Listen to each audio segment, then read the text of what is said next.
The dream was over. But the tragedy of Alexander was far from over. To prove he was still a god, to punish the men who defied him, Alexander would make one last fatal decision and lead his army into a hell from which many would never return. The hell was the Gedrosian Desert, a 500-mile stretch of sun-scorched, waterless wasteland on the coast of modern-day Pakistan. No army in history had dared to cross it. Alexander, bitter and furious at his army's mutiny, marched them straight into it. This was not a strategic move. It was an act of punishment.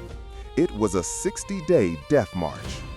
Thousands died, not in battle, but consumed by heat, thirst, and blowing sand. Soldiers, women, and children who followed the army all vanished into the dunes. In a legendary moment, a few scouts found one last muddy bit of water. They collected it in a helmet and, stumbling, offered it to their king. Alexander looked at the water. He looked at his thirsty, dying men. And he poured the precious water onto the sand. If they could not drink, neither would he. The god-king was gone. In that moment, he was just a leader sharing their hell. When he finally returned to Persia, he was a changed man, a darker man. But his Macedonian veterans, the men who had conquered the world for him, were about to learn of his final betrayal. At the city of Opis, Alexander gathered his army. He announced he was sending the old guard, the veterans, the men scarred from 1,000 battles, home. He was replacing them. He had secretly trained 30,000 Persian youths, the Epigoni, to be his new Macedonian-style army. The army didn't just murmur, it exploded in rage. This was their second mutiny. They weren't just soldiers, they were family.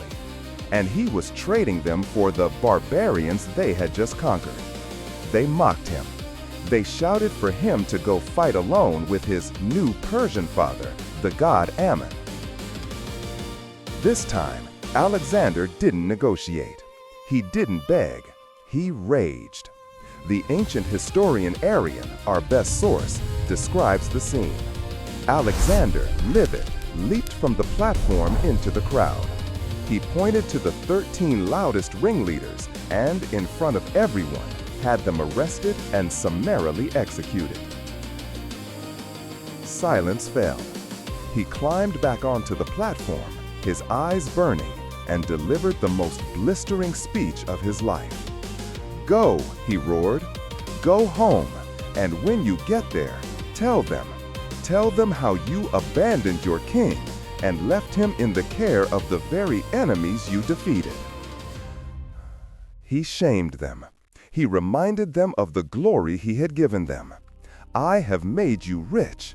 I have made you legends. I have made you governors. And what have I kept for myself? Nothing. Nothing but these scars and this pain." He vanished into his tent. For 3 days he surrounded himself only with his new Persian regiments, giving them the places of honor. The Macedonians, the victors of the world, finally broke. Thousands stood outside, weeping, begging him for forgiveness. Alexander emerged, and seeing their devotion, he wept too. It was the ultimate political theater, and the cracks were now impossible to hide. And then, the final blow. Hephaestion, his closest friend, died of a sudden fever. Alexander's grief was not human. He raged. He crucified the doctor. The man who had conquered the world was now utterly alone at the top. He returned to the city of prophecies, Babylon. Priests begged him not to enter, warning that et abudit fatal. He ignored them. He held one last great banquet, one last night of drinking with his generals. The next morning, the fever came. For 12 days, the unconquerable Alexander warred against an invisible enemy. His army, hearing he was already dead, forced their way into the palace. Thousands of veterans filed past his bed to say goodbye. They raised their hands in the Macedonian salute. He, too weak to speak, could only acknowledge them with his eyes. On June 11th, 323 BCE, Alexander, the great king, died. He was 32 years old. His generals gathered around his body, asking the one question, "To whom do you leave your empire?" And Alexander, with his last dying breath, gave the answer that would tear his creation to pieces. To the strongest. That one phrase was his immediate legacy, 50 years of brutal civil war. But Alexander's true legacy was never an empire of land. It was an empire of the mind. In just 13 years, he had irrevocably changed the world. He had fused Greek language and philosophy with the East. Alexander's empire of land died with him. His empire of ideas is still with us today.